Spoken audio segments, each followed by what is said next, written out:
Am I just this body? When I look into a mirror, what am I looking at? Is that me? Is there more to me than my physical image?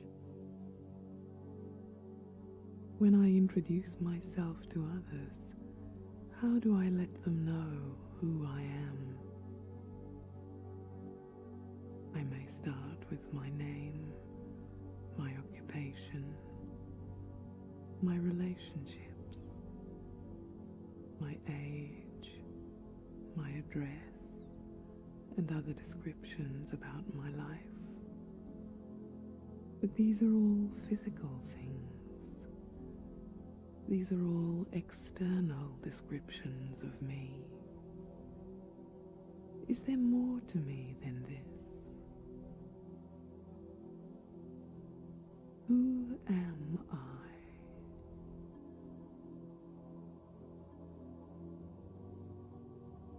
What is my spiritual identity?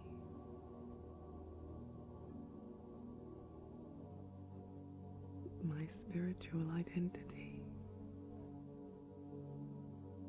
My eternal identity is soul. I am a soul, a being of energy.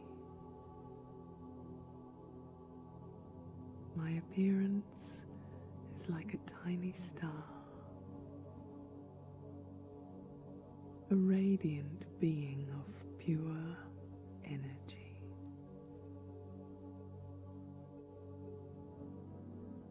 I imagine myself free from all the influences of my daily life for a moment, floating, free as a star,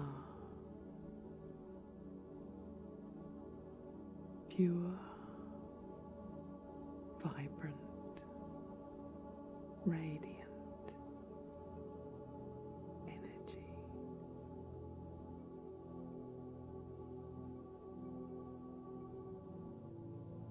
I am a being of peace.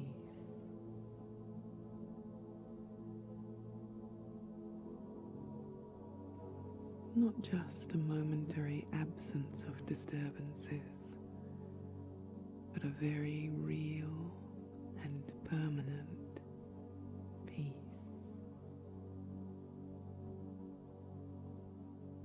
Within my nature of peace, I also find love. Not the temporary love of passing phases,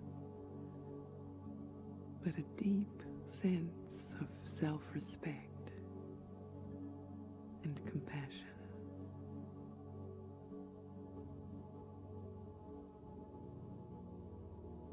I reconnect with my spiritual identity, with my true nature of peace and love.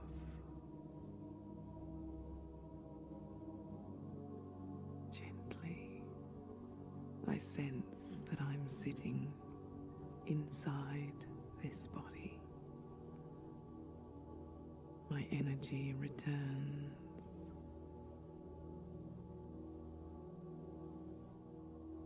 And I know who I am.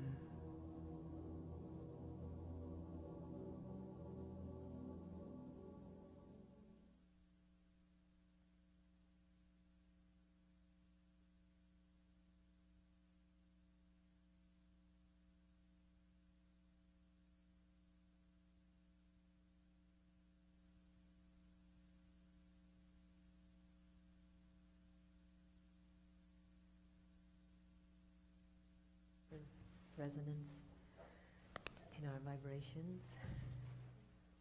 Thank you.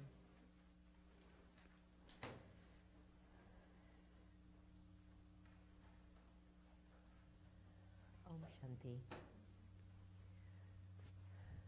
Thanks for coming on time and honoring the space. I saw a few of you walking into the quiet room.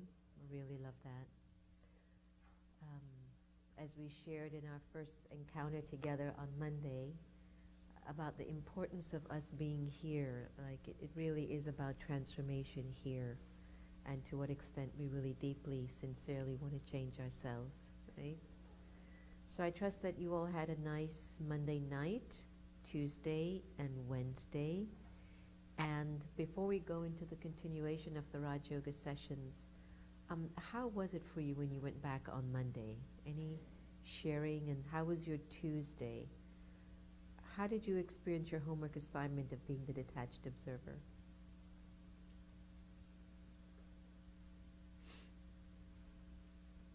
It was hard for me to try to detach and look and see. And it's like I couldn't get that quiet, that still, that actually. Okay. Were you able to observe a little? Yeah, but to actually detach and do it, it got Kind of difficult. So when you were observing, did you notice that you were judging yourself or being a little critical with the self? Okay. And when you went in observation, did you find that you were looking at areas inside of you that you could kind of alter the algae with the truth? Or you were thinking about somebody else or something else that happened? At one time, it was all good, but then when I started, I guess, judging, that's when it got like, Hazy. yeah. Like, okay, great. Thanks for sharing so honestly. Anyone else? Any feedback from your homework assignment?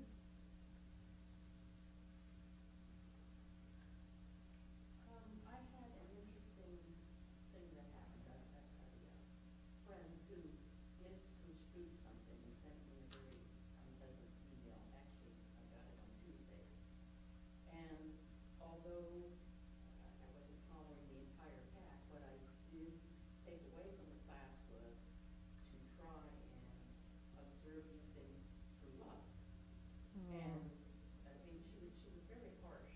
And my first inclination is to come out just as harshly. And I've been trying to reflect, trying to look at it through that lens, not understanding I'm just beginning to apply it, so I'm not very good at it. I've actually held off, and I'm trying to review ways that I can respond without being Emotional, emotional, without being judgmental. equally Ah, cruel, ah. you know, and just back off. I mean, that's her. I don't have to be hurt by what she said. I don't have to respond that way. So, although I didn't completely do the homework assignment and think about algae and all of that, I did take away what you said about looking at everything through the eyes of love. Yeah, And yeah. so it's not quite love, but at least it's not It's a beginning. judgmental. Yeah. And I'm trying to put things in a context where I can communicate back to her without starting a fight, without, saying, Right. oh, yes, well, I didn't. Right, which is what you don't want to do, right? Because you don't want to add on to that energy. Anyone else? When I came from here, and I was sitting with my family, so all of a sudden my daughter said, "Mommy, I feel some vibration in this room." So it was like, so, I can't believe that. I didn't feel that, but once I went in the room and we were sitting together, even I didn't talk about anything, but she said, "Mommy, I feel some kind of vibration." Okay, great. So she felt a kind of a peace in you or something. That's nice. So as you can see, like each one of us come back with a different experience because as souls, we're all on our own individual journey. And I hope you enjoyed the meditation that just happened just now. Wasn't that sweet? All right, so why don't we really get down to it? Because what I'm going to really look at seeing what we can do together is the application, the practice. This is a kind of a philosophy that if you practice it, you will see enormous benefits. And the benefits will come from what you are experiencing as either mini victories, like you had a mini victory, because you looked at the scene with a lot more love than you generally would have, right? And the fact that you were just observant, I would say that was a victory. You know, did I get completely detached from my own story? No, not yet. But I was still aware. I was in some state of awareness. So I think it's really, really, really important that you applaud yourself and you celebrate these mini victories. We've been on this journey for a long time where we weren't doing that so often. And so when we actually begin to do it, it becomes really, really signals, I'm getting there, I'm there, I'm in it now, I'm preparing myself for it. So please look at it in terms of a practice. Now in Raj Yoga meditation, they have this context, this kind of a information or awareness of a space known as the soul world. Have you ever heard of the soul world? So a lot of people talk about when you die, you go to heaven. Muslims call it Bahisht, Hindus call it Nirvana. I'd like you to just take a look at this image here, this picture. It's one of my favorite all-time images. And in this particular picture, we always call it the three worlds, the three worlds of consciousness. So we're down here in the physical world of karma, where we're interacting with each other and dealing with each other all the time. And if you've ever heard someone share about, I had a near-death experience, or someone who was on the operating table will tell you, I could see everything they were doing to me, I could hear everything they were saying to me, but I wasn't alive, I was somewhere else. They'll tell you that they went into this region of white light where they felt an incredible amount of warmth, and then they came back into the consciousness of the body. A good friend of ours, Anita Morjani, who is an author, a best-selling author, she was diagnosed with terminally ill cancer. And as a result, she also ended up having a near-death experience. But when she came back from the near-death experience, not only was her cancer cured, but she totally looked at the world from a whole different light. She started to love people because she realized that life was too short to be hating so much. So in Raj Yoga meditation, what if you came to realize that as souls, as living beings, as these energies, we actually come from somewhere, and once we enter into the world of action, we're basically here to play out a part. And I want you to give it some consideration. So imagine there is a dimension called the soul world. I want you to really sit with that. So what does the soul world mean? Because this is the physical world.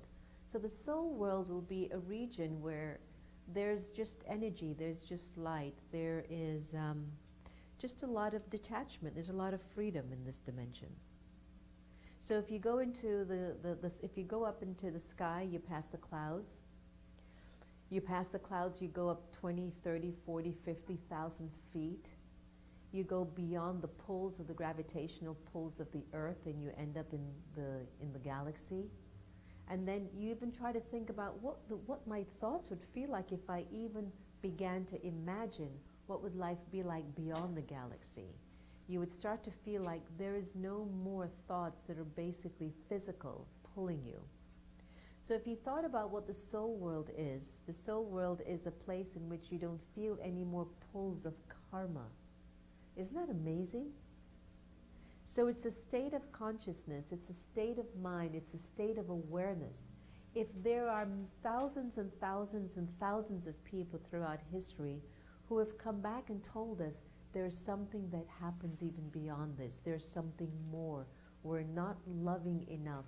10 out of 10 of these cases, every single person that comes back from a near-death experience comes back realizing, I have to love more. I have to love more. Dr. Alexander Ebenezer, I know I'm getting his name really wrong, and forgive me, Alex, but he was an atheist, a surgeon, and he believed nothing in God or in heaven. He had a near-death experience on the operating table as he encountered a heart attack. And he actually felt himself as light. He felt a world where everybody was happy. And he came back and he goes, it actually does exist. So he started to be able to convey to his patients, there is something more than just your physical body. I'm telling you, I was an atheist. I don't believe in God. I don't believe in heaven. I don't care what anybody was telling me. But he himself encountered an experience where, and I want you to think of this, he went totally beyond the attachment of his physical body and his physical stories. Sit with that for a little bit. So if there's a soul world, and then there's this physical world down here. Let's just say, for example, here you are, right? And have you ever heard about when souls come down, they call the coming down to the world the school of life? You've heard people call being down here the school of life. Or you've heard people say, this is life. Or you've heard people say, I've been here before. You might even hear some people say, deja vu, isn't it? Or you might hear some people say, this is an old soul. Or you might have heard people say, oh, he's got to be new, right? Or you might hear, you just hear a lot of comments, so you wonder, for clarity, what do they mean? What do you mean when a soul is old, when a soul is new?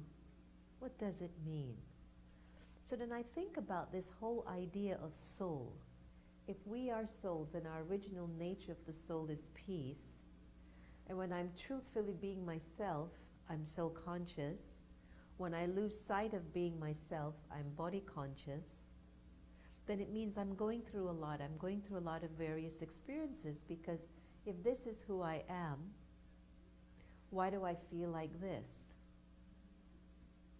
And why, when I interact with other people on the planet, I can get along with some and I can't get along with others? You ever wondered why some people think the way they do, and no matter what kind of a logic or information or wisdom you share with them, they're like, that's way over my head. I don't know what you're saying. You ever had one of those conversations? You know, and so you kind of have to step back a little bit when you have these connections with folks and just say, it's okay, I get it, I get it. It could just not be time for them to be in that state. Because the way that we look at this in Raj Yoga meditation is that all souls come from the world of light.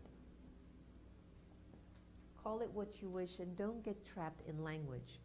Language simply connects us to our tribe, to our culture, to our nationality.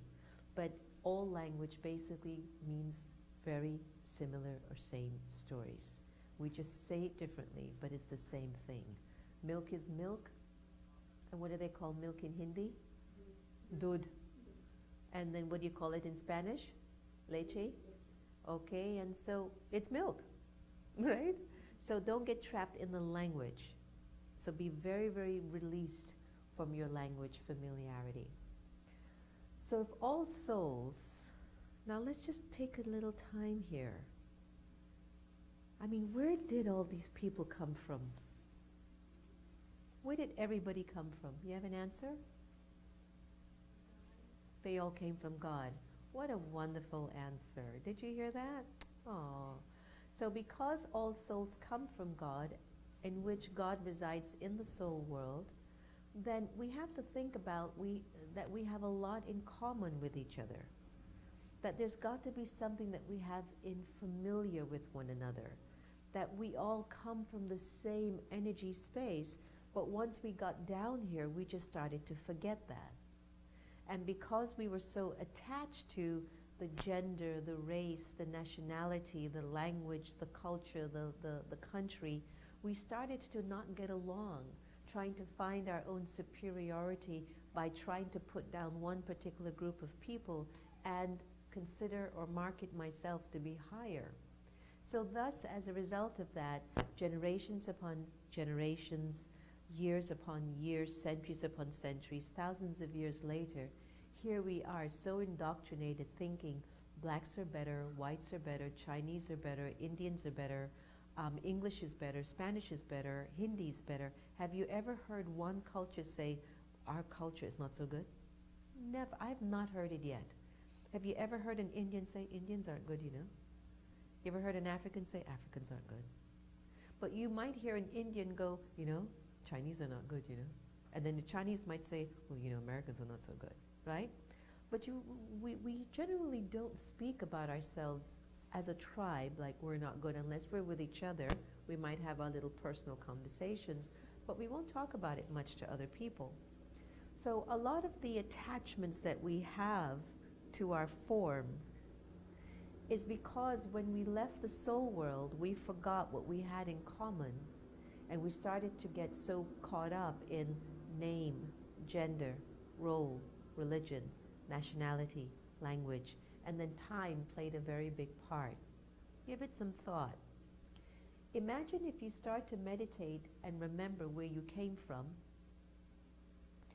who you came from, where you belong to, what kind of a common connection that we would have with one another, how we would greet one another, how we would talk with one another.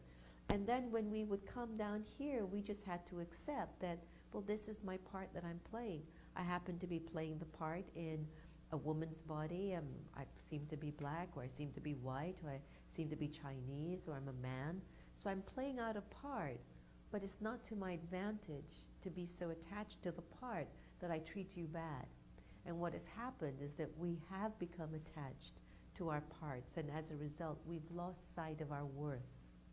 So when we lose sight of our worth, we try to impose our lack of worthiness on other people by somehow trying to make them feel like they're less than us. We don't know we're doing it, but we do it. Every time we criticize someone, do you know what you've done? You're trying to say you're better than them. Every time you've judged someone, you're trying to say you're better than them. Every time you complain about someone, you're trying to say, I'm right, they are wrong. So in meditation, and when we're going into reflection, we want to come from, what is it that we all have in common? Why don't we try to start looking at the whole world from a more common face value? So what if all of us, look at how beautiful this room is. There is every race and nationality, even generations in this room right now. Can you believe that? And every single one of us came from peace, came from the world of love, the world of light, the soul world. Sit and think on that for just a little bit. Every single one of us in this room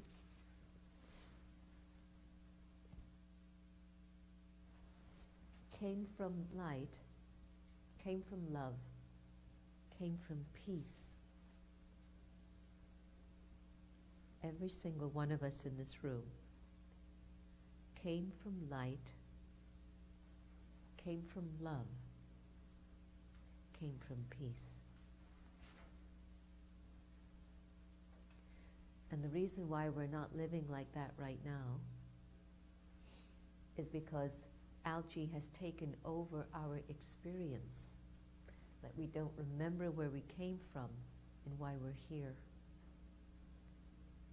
So as souls, we're all coming down at our own time, and we're playing out our own part. For example, none of you came into the museum all at the same time. You entered at different times. So similarly, souls entered into the world of life at different times, which is why no two souls see things the same way, because we're carrying different experiences, and that's the way it's supposed to be to move the story forward. Can you imagine if everybody thought the same way, how boring it would be? If everybody did everything the same way, how boring it would be, especially if you're not self-realized? Think about it. But we all came into the door as a result of the karmic energies that pulled us, all the responsibilities that had us. And so we came in at different times, and so we saw different things. You came in and you got a chance to be in the meditation room for quite some while. You came in and you spent some time in the meditation room. You got to see Happy and play with Happy. You guys were here earlier, and so you had a different experience. You were served water and drinks and whatever. Then others came in and then saw something else, and then, so everyone's carrying a different experience.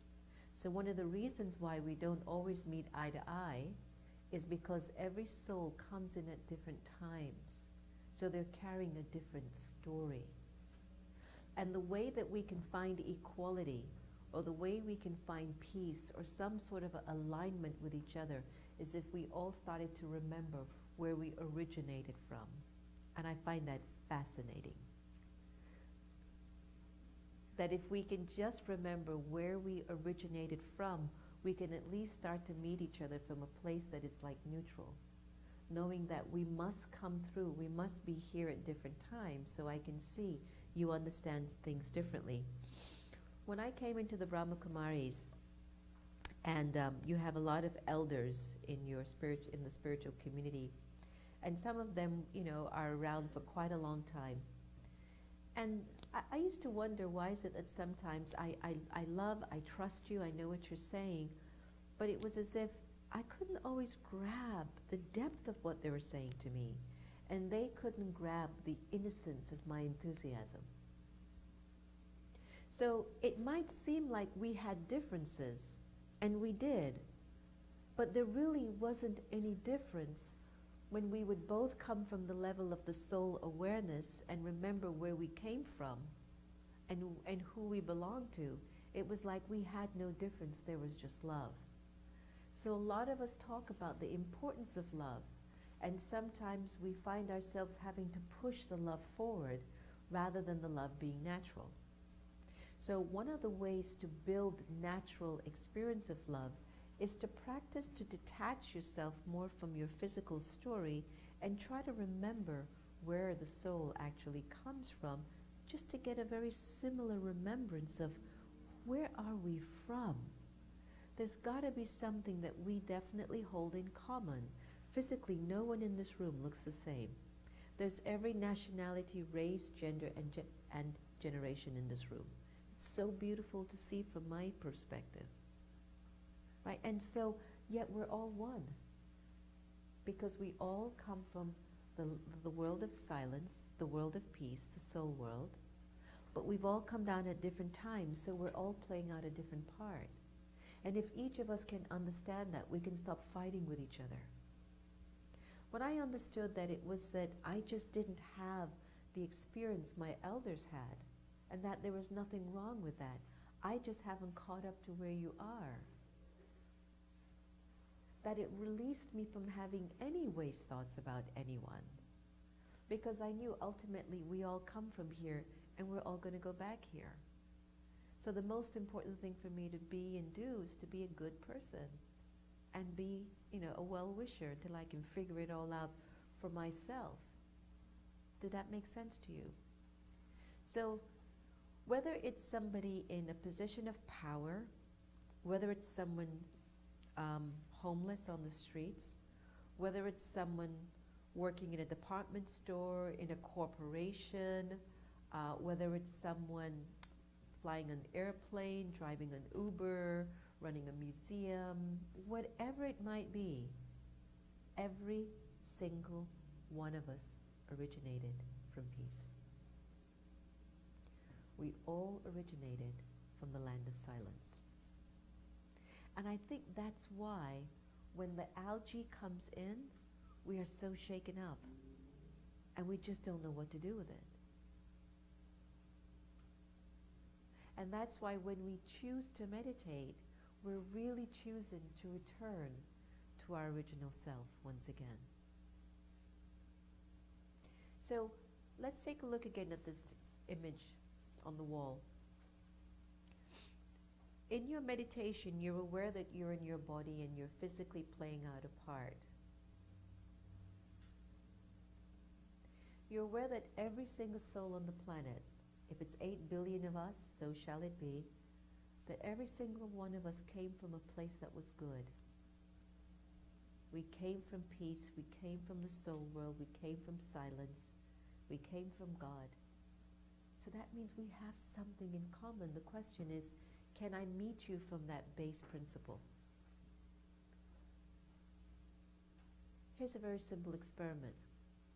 I'd like you to turn to the person next to you, and just for a minute, I want you to basically ask them how their day went today. But whilst asking them about how their day went, I'd like you to think of them from the place in which they came from, the same place you've come from. They've come from the world of light, the soul world, from God's womb, and they are related to you. They belong to you. Have that awareness inside of your consciousness as you ask them, how are you? How was your day today? Give it a try.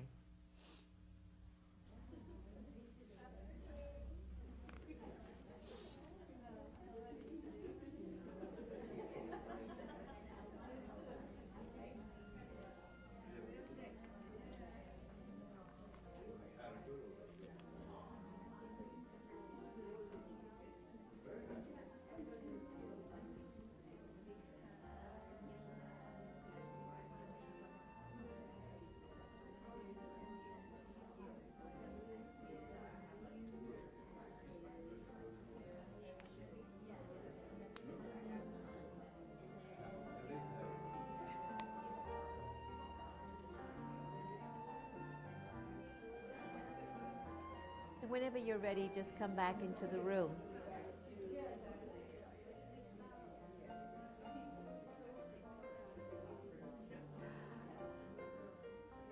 Thank you for exploring that idea. When was the last time you met someone and actually thought that they came from the same spiritual consciousness that you came from? Never. When was the last time you met someone and thought about them as your soul brother and that they came from the land of light, the land of silence, the soul world? Never.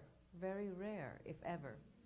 And so just imagine that the practice in the Brahma Kumaris in Raj Yoga, every time we meet someone, we're so aware that we all come from the same place, the soul world. We all came from the same supreme energy. Can you imagine that? And that we're all souls. And then we say, Om Shanti. Now all of that happens in less than a millimeter of a second.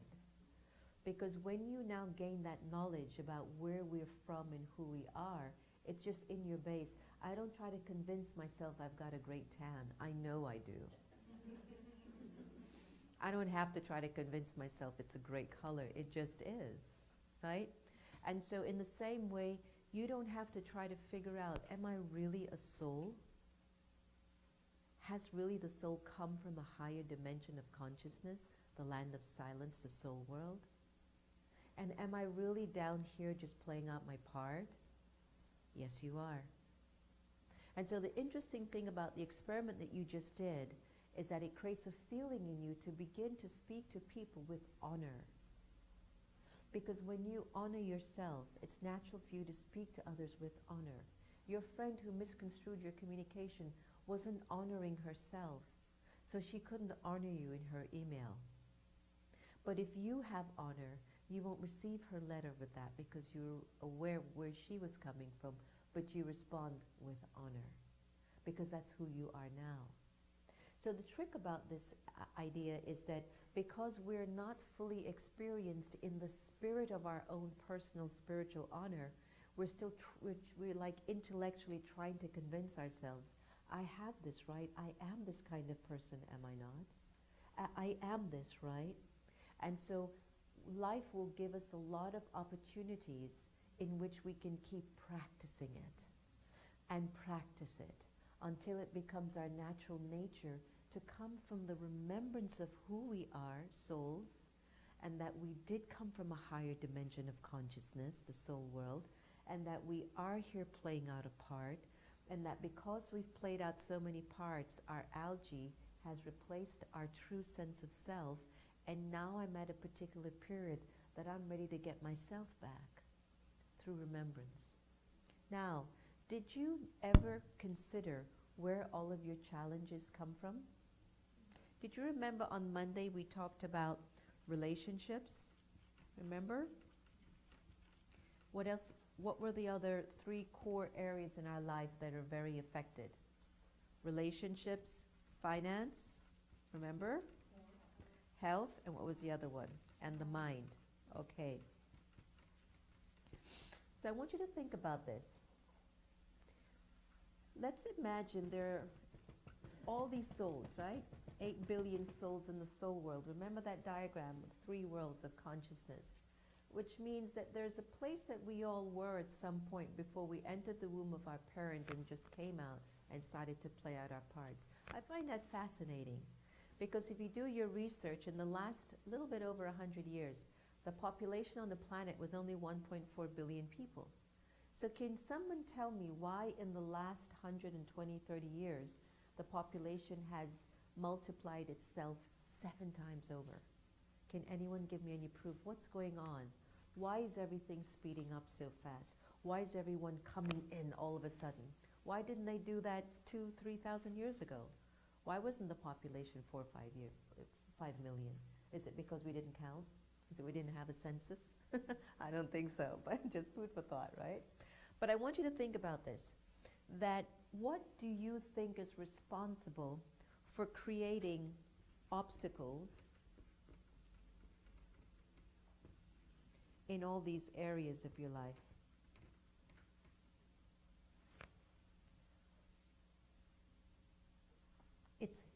It's their fault, right? Isn't it usually the other person that's the problem? Don't you love my head? You see what my head is doing to see if you're paying attention? No, really, isn't it always somebody else that bothers you? Do you ever bother people? So, had you ever taken stock of your life and asked yourself, why do certain challenges come to you? Because sometimes we'll say, it's the karma. Oh, it's my karma. It's my karma with that person. Okay, that's fine. Karma will be our other class that we'll take on Wednesday next week. But why is that situation coming to me? Why are there obstacles? Why is everything not smooth? Why was there a storm yesterday when we all had to go out for voting and today it was gorgeous? Why? Answer? I believe the obstacles are to teach us a lesson. Yes. It's a reflection of what is inward is projected. Beautiful. So the obstacles come to teach us a lesson. So what's inward is reflected outward. Great answer. I would like to add on to what she said. I think it's trying to help us realize what is it that we need to learn in life, Yeah. at least this lifetime. Yes. And then, unless you learn that lesson, the same obstacle or problem is going to keep on happening to you. Absolutely. Of course. Of course. It can be definitely that. Any other answers?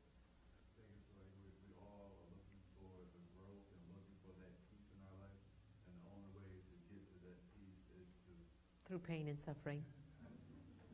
Yeah. Yeah. Any other answers? What do you think is the root cause of all of our obstacles?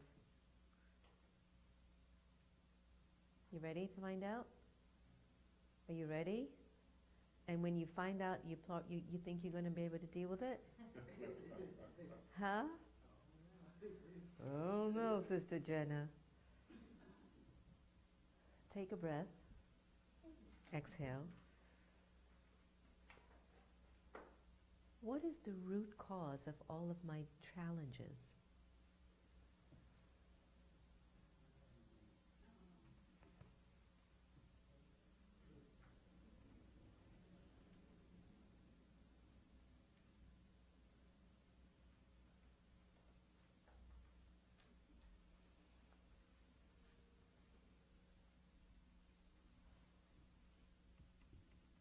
Once the vibration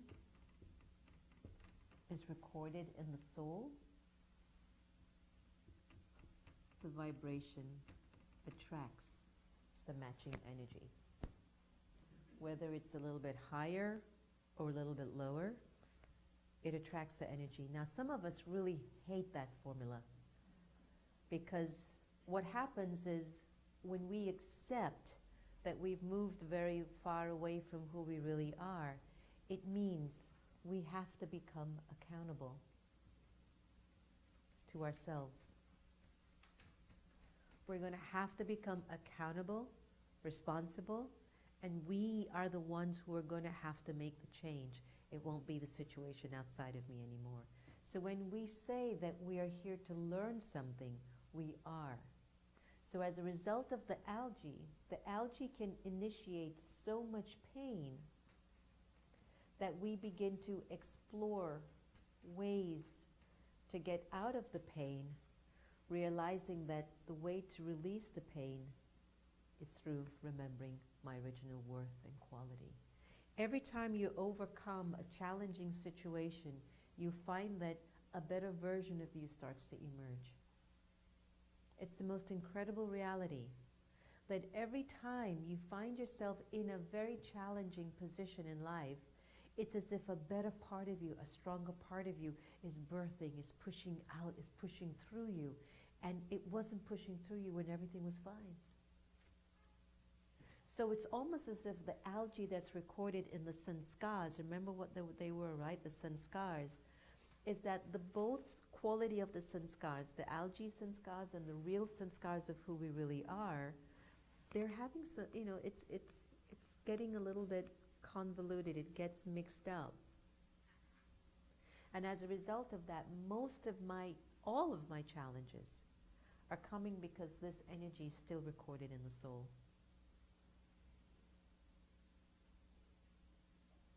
So whenever I encounter individuals that are really, really challenging and difficult, then it pacifies me when I accept it's just their sanskars.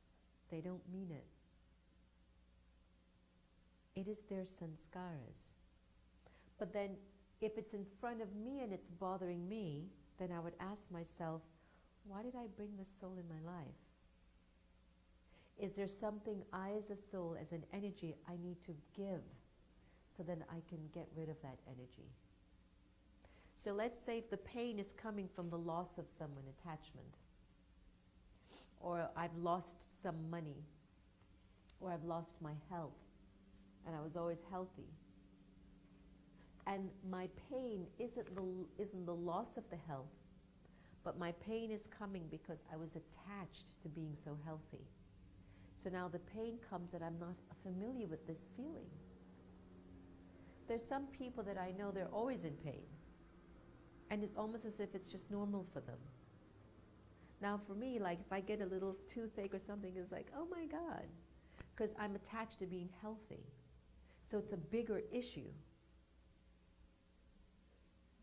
It's very interesting.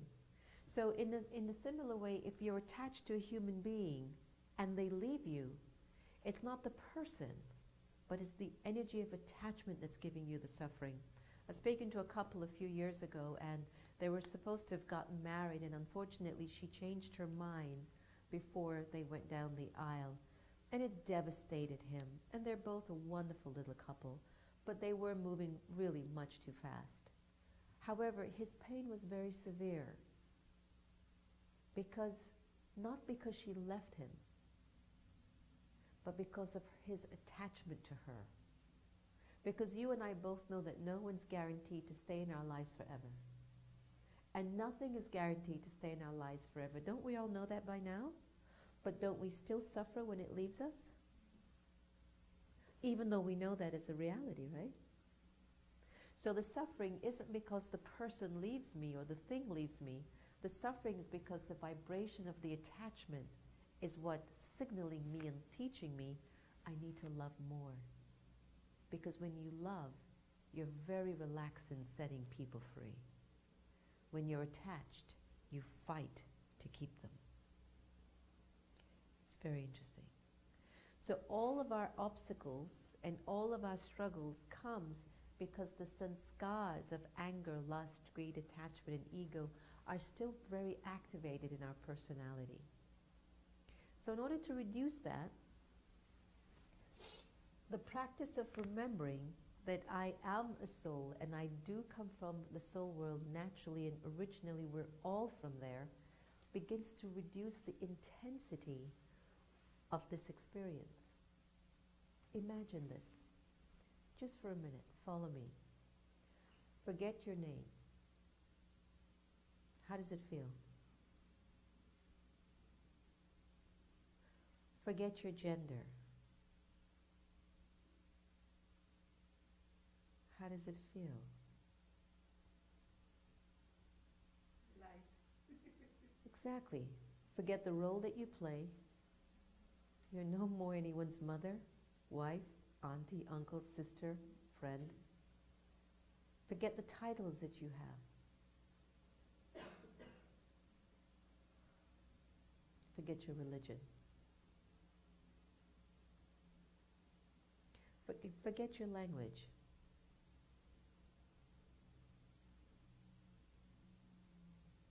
Forget your nationality, the country you come from.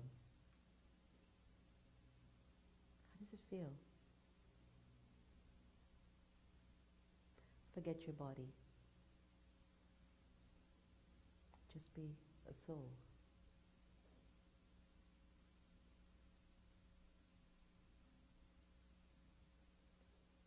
Now try to remember where you came from originally and how it feels to be detached from all of those labels and identities.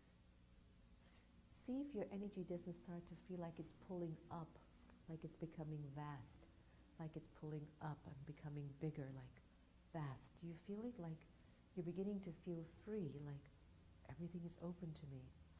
I feel. So when you are in the state of soul consciousness and you're detached, this has no power over you.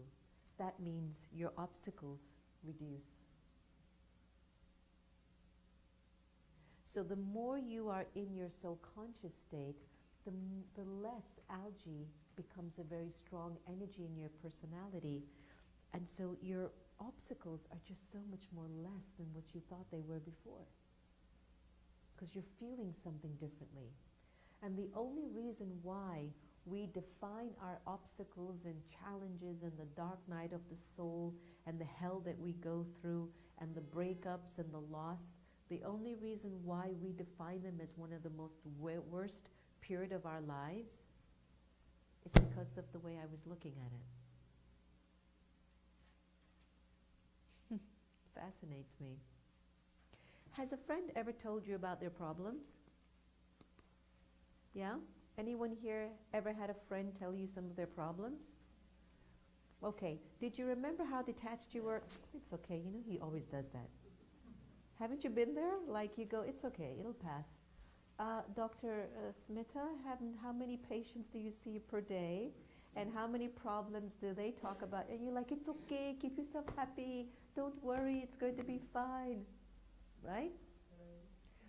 But when the problem is your problem, how does it feel?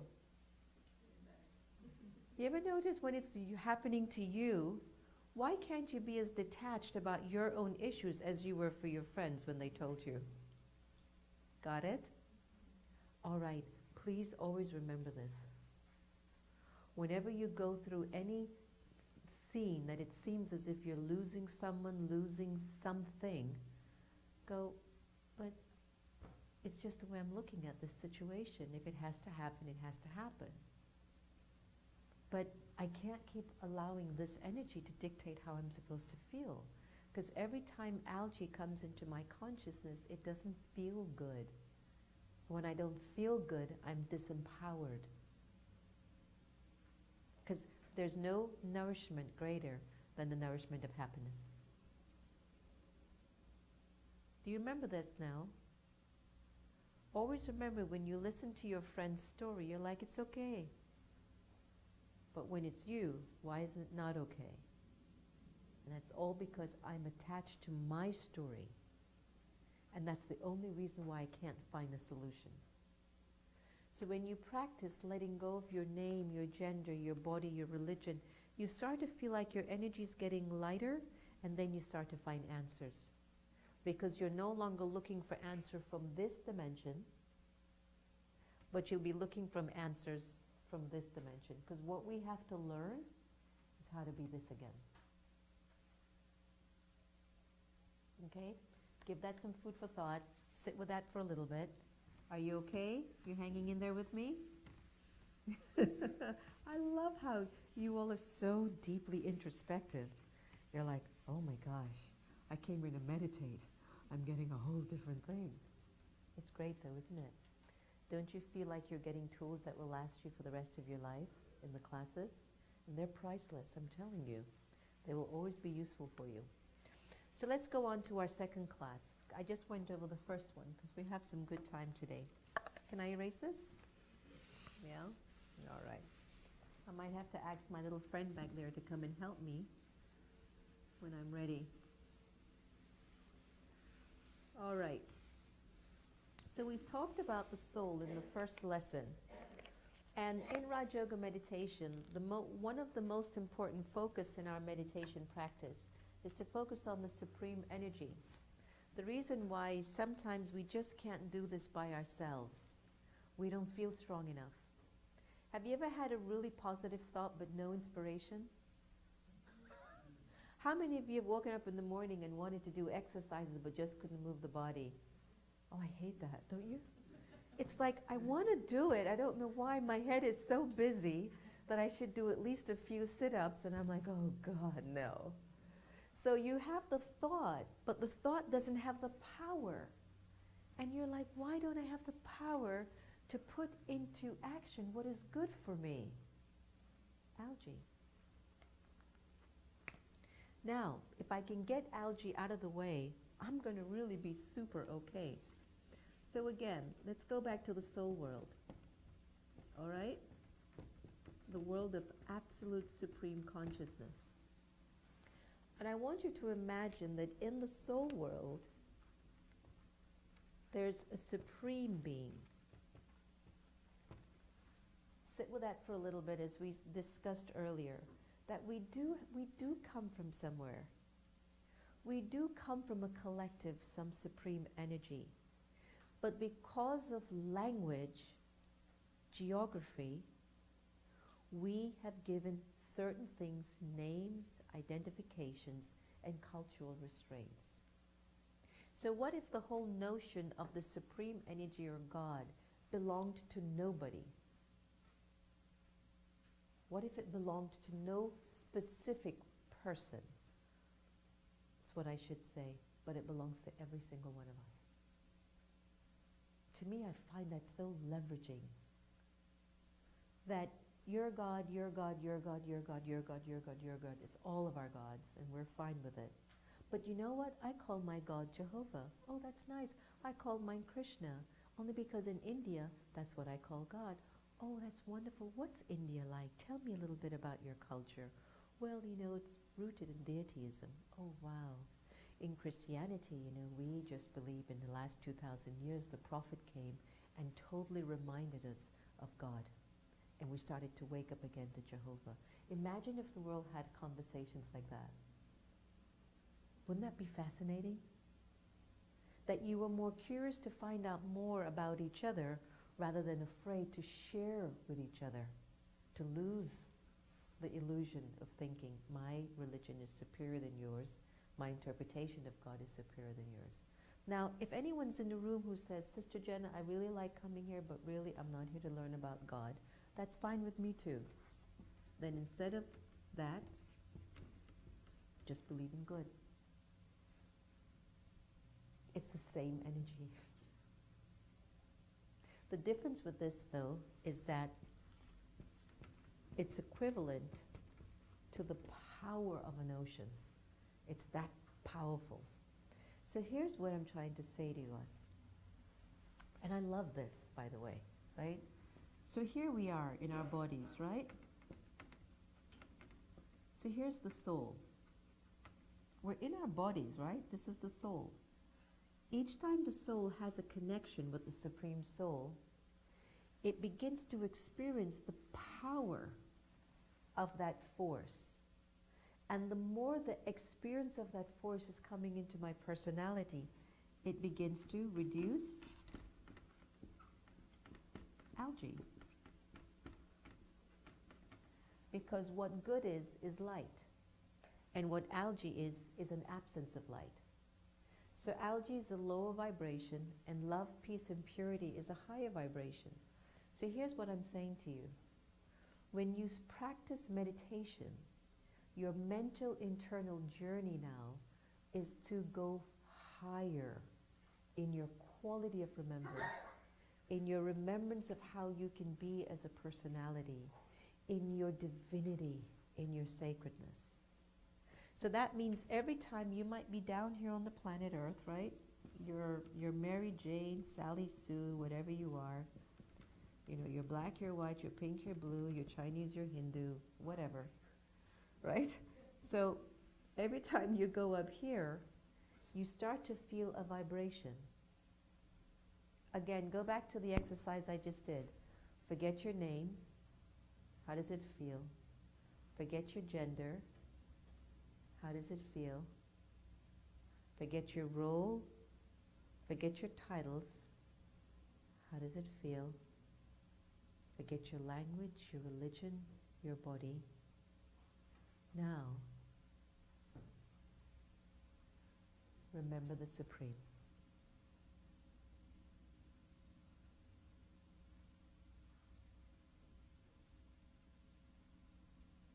Because the energy of the Supreme is an ocean of the vibrations of love, peace. Do you see the similarity now? Isn't this amazing? Isn't that amazing? The vibrations of the Supreme Energy is very similar to ours.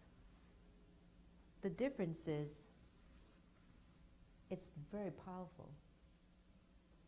Now some of us, because we still have these qualities in us, the issue is that it's not always. It's still sometimes. So some of us are like a pond of love. Some of us are like a lake of love. Some of us is like a river of love, but we still feel like our satisfaction would be if we were like an ocean of love, which we call, I want to be unconditionally a loving person. So that's when you keep experiencing the remembrance of who you once were.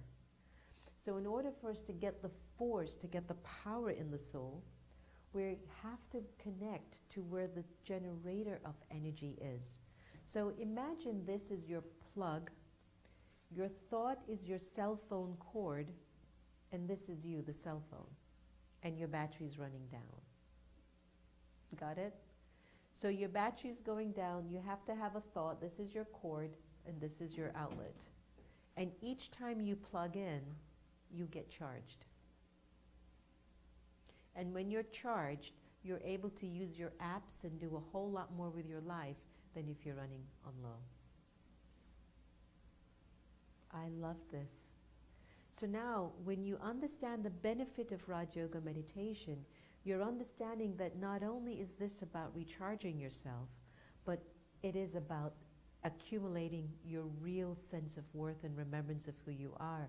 And it's about reducing this interferer, what do you call it, the disruptor of my peace of mind is the sanskars of algae.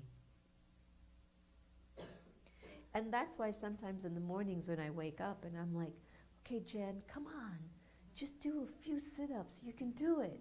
You can do it. I'm lying flat now, okay? I'm still lying flat. You can do it. Yeah, I'll do it tomorrow. What's happening is the algae is that somehow I haven't understood, because the algae is clouding my wisdom, that for some reason I haven't felt it deep enough to accept how good it would be for me if my body's completely healthy. So that means there's still a little bit of karmic debris going on because of algae. So the class we're going to do next week, Wednesday, will all be about karma philosophy, which will start to make a lot of sense why, even though we know the right thing to do, we just don't at times. So let's do a little exercise, a little meditation on connecting to the Supreme Energy. Any questions? Does it make sense to you in this very thorough way? It really does. At least for me it did. So for me it's not about putting this, this energy of God is so beautiful that even if we put a title on it, it's as if we're reducing it. And the only thing you can look at, look towards it and try to define it for you is that it is such a, I use this word, but it still feels like it's never even enough. But it's like God is such a beautiful quality energy. This is no offense to the dollar stores, but you pick up a little ring at the dollar store is different than if you go to Tiffany's and pick up a ring. And this is not a promotion to Tiffany's, even though I do like Tiffany's. So when you're having a meditative connection and yogic experience with the Supreme Being, with God, it is like you have purchased a Tiffany's special. Because the experience is really, really profound. Now, when you start your meditation practice with us, I don't want you to push yourself to have a meditation experience. Remember when we met on Monday, I said, don't have any expectations. How was that? Wasn't that a good idea? All right. And then the second thing I asked you to do was to play back a little bit of what you heard in the classes. Do you remember? Because it's imperative that you play back the classes in your consciousness. You know why? Through the classes, it'll help you to have a deeper meditation experience. Because the classes are connected to wisdom, and wisdom is a form of light. And so once you're lighted up, you start to feel more like your energy is moving. So now today, I'm going to give you such a sweet homework assignment. You're going to be like, I really love this class. All right. So I'm going to ask you to only shoot for 1 minute of meditation per day. You think you can do that for me? Is it too much?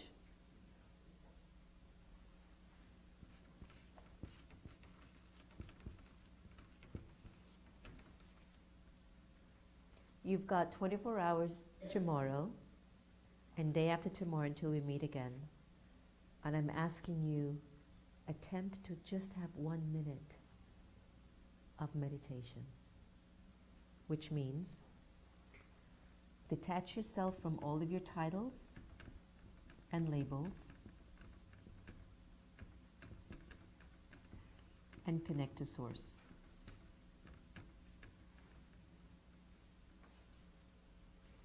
You are not your name, you're not your religion, you're not your body, you're not your gender.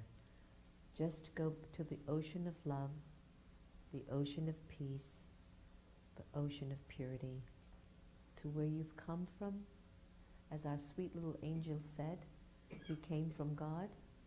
Just go back there and remember the experience. And then take that through for the rest of your whole day.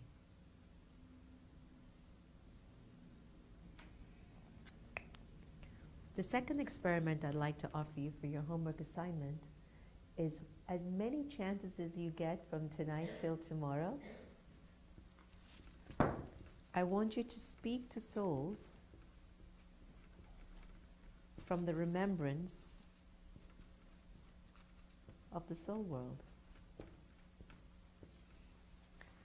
In other words, I'll be like, hi Veer, nice to meet you. So in my mind, I'm going, I know where I'm from, I know where I've come from, but hey Veer, good morning, how are you? Good. So in my mind, I'm remembering where I'm from, and what that does for me, it starts to protect me from the vibrations of other people. Because once I'm connected at a much higher level, I'm not going to pick up anyone's junk. And I'm not saying you have junk. And the only reason why we pick up junk from each other is because we still meet each other in algae consciousness. And so it's like we're exchanging who has the most algae. We don't mean to do it. And we're all in this together. So what we have to start to practice now, remember your meditation is not that you're never going to control your meditation. You're never going to wake up tomorrow and go, I'm going to have a really amazing soul world experience, watch me now. It's just not going to happen like that because you don't know where your sanskars are. But what you can say is, I'm going to sit here and see if I can remember how powerfully full I once was. There was a time that I was like the ocean of love. And I'll just sit there and detach from all the labels and then take my consciousness upwards to see if I can gain what it felt like once upon a time. So once you start to experience the remembrance of that, you can say to yourself, you don't have to tell anyone else, I think I just felt a remembrance. I think I just felt myself. It's amazing. So, tomorrow, tonight you can try, tomorrow, or day after tomorrow, just give us 1 minute. Because one of the things that stress us out with meditation is that your instructor will tell you, do 30 minutes of meditation tomorrow. And you don't. And then you feel so bad, I did like 5. I go, well, do 30. And then what happens, we can get very disappointed. There's once this Buddhist master and his disciple. And this disciple, this young kid, he was struggling with his meditation. And he went to the Buddhist master and he says, Master, having such a hard time, I can't get it. He says, don't worry, come back in 2 weeks, it'll pass. He goes, okay. So he goes back and he tries to do his meditation thing, you know. And he comes back to the master in 2 weeks, he says, Master, it didn't work. He goes, come back in a week, it'll pass. He goes back again and he tries, he really puts all of his effort, I'm going to get this meditation. He's the best master. He comes back in a week, he goes, I give up. The master looked at him and says, come back in a day, it'll pass. I don't think he's such a good master. I've been trying this for a month now, haven't learned anything. Goes, tries. Guess what? He actually has a meditation experience. He actually felt something. So you went back the next day and he's so intoxicated, Master, I did it. I actually had a meditation experience. And the master said, it'll pass. So the reason why that story, I love it so much, stop even holding on to your experiences. Just enjoy them. Some days they're going to be amazing. Some days they're just going to be average. But whenever you make effort, that's amazing. Okay? So not too much expectation about how this should feel. And don't be looking at others. I always love the stories when somebody who will be in a classroom and somebody will come back and go, oh, I had the best experience, it was wonderful. Then everybody in the classroom goes, oh my God, she's so lucky. Don't worry about it. Just don't worry about it. Just go for your 1 minute. Go for your 1 minute. Please practice this. Try to speak to souls tomorrow from your remembrance. I've come from the world of light. I've come from the soul world. I am God's child. I am peace. I am bringing with me the ocean of these pure feelings. And then speak to people tonight and tomorrow, and day after that. And just observe the difference in your chemistry and the difference in your whole being. Again, you're not going to talk to people. There's some students I know, they talk to their friends or their relatives or at home. You can feel my energy, right? I'm very peaceful. You get it? So, you don't want to do that. Make it so firm in your consciousness, this is not about anyone else. You're here for you. You're just here for you. Okay? All right. I'd like you to really think about consciously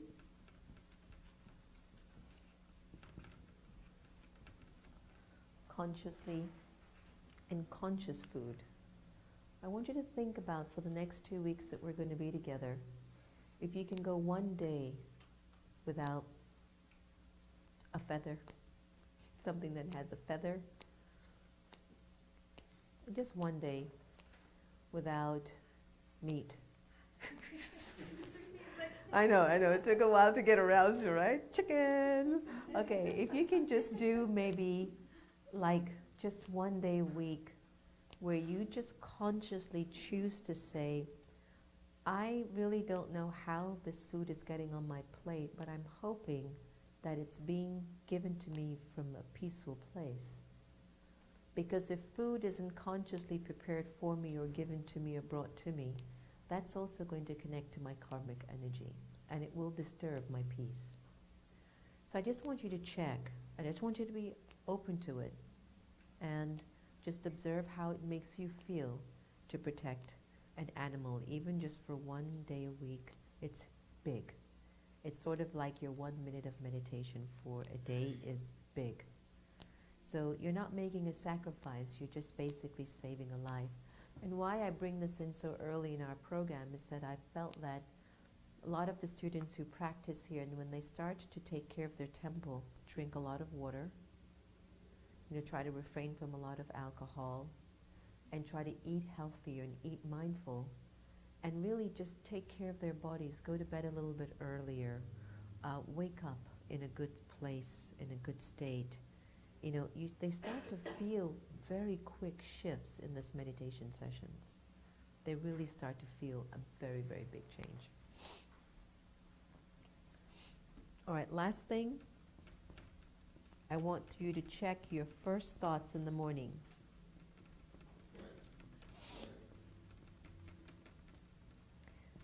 Make it positive or elevated. In other words, get into the habit where it almost becomes, it's so consistent in you that if you ever woke up one day and forgot to do it, you would feel like something is wrong with you. So the first thing you do, I don't care if you went to bed angry with your spouse, I don't care if you went to bed with the television on, which you shouldn't, you should turn it off before you go to bed. But when you wake up, the moment you roll over and your eyes open up and you look at the clock, or you're just about to reach to your cell phone, one thought, you just have to have one thought the moment you open your eyes, whatever you want that thought to be. You could have the one thought, this is my day, and then reach for the cell phone. Or you can say, this is my day of fortune. Reach for whatever you need to reach. Or you can wake up and say, we call God here Baba. Sometimes I'll just wake up and say, Baba, what do you have for me today? Just that. Just one thought. The first thing in the morning, just one amazing thought. That's all I'm asking for you to do in the mornings. Is that cool? All right. So can I have my little friend up? Come on up. Come on up. This angel here has been coming for a while. And I found him to be super, super smart. But he doesn't think he's super smart. So what I wanted to do is to kind of do just a little quiz with you. Is that okay? Because you like quizzes. So first you want to introduce yourself to the gathering. What's your name? My name Ryder. Ryder. And how old are you, Ryder? 6. And do you like life? Yes, Why? because it's created of God. Oh, and who is God for you? My dad. Ah. And do you like your dad a lot? Yes. And if you were to give the grown-ups any advice, what would you give them? To What would you tell grown-ups to make them happy? love God. Why is it, from I've known this little angel, this is all he ever spoke about. We didn't teach him this. I just want you to know that. This is all he ever speaks about. Why do you have so much love for God? Because he created us. He created us. And what do you say about some of God's children that seems to be sometimes mean and naughty? What's happening with them? That they don't like God. Oh, they don't like God. So they're mean and naughty? Oh. So only people who like God can be nice? Yes. All right. So do you meditate? With my aunt. Oh, do you like meditation? Yes. It's not boring? No. So how do you meditate? I meditate with my leg crisscross applesauce and my hands like this. Oh, you want to show us? Let me see. Give me a sample. You want to sit on the chair or you want to sit on the carpet? Decisions, huh? Let's go for the carpet. Let me see the pose. Then maybe we can show everyone tonight.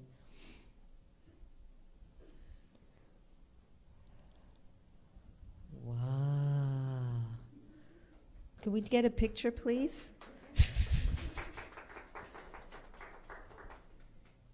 Wonderful.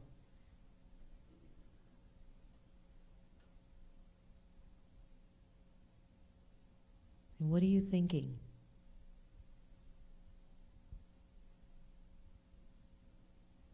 Are you thinking anything? He's such a little yogi. He's like in deep meditation now. You see that? Such an interesting angel.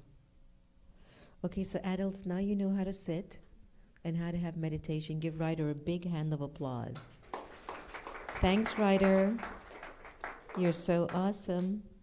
Thank you. Thank you.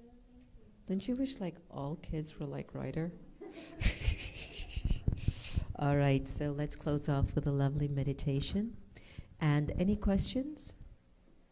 Did you enjoy today's class? So today's class, the introduction was on where the soul comes from, how to connect with the Supreme Being so that we can really begin to reduce. What's the purpose of connecting to the Supreme Being? Reducing algae. Friday I'll talk about the importance of developing a relationship with the Supreme in terms of a lot of us are going through a lot of hurt because of the recording of what a relationship meant to me. So if we can actually transform all of these relationships that have hurt us so much and say, I want the Supreme to be my mother, my father, my teacher, my friend, then the energy and how I would deal with these physical relationships would take a different turn. I would come to them more from the quality of what I'm feeling from the divine, and then I'll be able to deal with them with a lot more lightness than heaviness, okay? And then the class after that, I'll try on Friday. We can talk a little bit more about the relationship with the Supreme, but I think Friday we can actually begin with karma as well. So we'll talk about the philosophy of karma and how it actually can release us if we understand it pretty well, okay? Om Shanti. Today's Diwali, which is a famous Indian festival and celebration. And hopefully before you leave, I'll be able to give you a little Diwali treat and blessing. And I think on Friday, it's Brother's Day, Bhai Dooj. All right. So then, don't you just love celebrations? If you figure out every celebration for every culture, you'll never have a boring day in your life. Just to let you know. So take advantage of the multitude of cultures in the nation's capital and just continue to soar. Just soar. What you've learned today are ideas and thoughts and tips for the soul to have deeper meaning. And when you start to feel deeply about your life, you are meditating. It's the benefit of your meditations. Okay? All right, Om Shanti. We'll play a meditation video for you in the back, and any questions, feel free to ask afterwards.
Having an elevated thought is one step, But becoming an elevated soul is something else, which means that here's a human being who's an ordinary mortal, like you and me and billions of others. But this human being has decided that they want to have such a deep connection with God that they truly are able to reflect those qualities, but also they have a mission, and their mission is to be able to serve the world. And so their thoughts, their breath, their time, their energy, their talents, over a period of time has been used not for their own selfish motive on any level, but it's truly been altruistic. And I'm not talking about theory. I have met people who have done this, not even one, so I won't even mention one name, but it's been a whole series of amazing people that I've had the good fortune of not just meeting, but having taken a lot of nurture and sustenance from them. So these souls have devoted their life to being in the awareness of God, but also of service to humanity. So they haven't cut themselves off from the world, but they have used their time to be able to serve others. And that has created that state of being in which I say they're very pure, elevated souls. And so yes, when I've been in their presence, my consciousness has shifted. It's not been effort on my part to think, okay, I'm not going to think in this very narrow, limited vision. I'm now going to think in a bigger way. But their presence allows me to make that transition very quickly, because they're in that state of being. So even without them having to say a word, you can feel yourself being uplifted.